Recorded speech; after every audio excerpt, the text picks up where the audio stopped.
PFF finding sources of hope for the NFL's worst teams entering 2025. Browns, a fresh start at quarterback and defensive talent. Browns have parallels with the Giants. Yikes. That this offseason may finally afford them a chance to shed a deadweight contract at quarterback. I have a feeling that, and we've heard that Deshaun Watson's probably coming back, and they're going to probably bring competition. The one thing I would say about that, it needs to be competition. I don't think you can, based on the way that he played this season, it's got to be an open competition where you just throw it out there and whoever plays well is the guy you go with.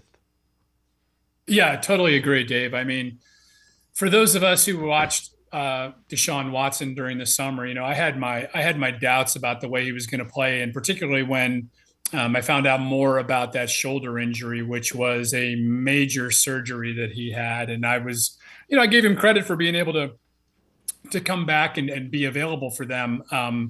But it did worry me when, even watching him in training camp, he was not stepping into throws and throwing it downfield. And then obviously when you then take into account, the time off that he's had over the last couple of years, the fact that he's only made 20 some starts in the last 4 years, there's a reason why he played the way he did. So I agree with you, Dave. I think it does have to be an open competition. I don't think anybody's going to come in.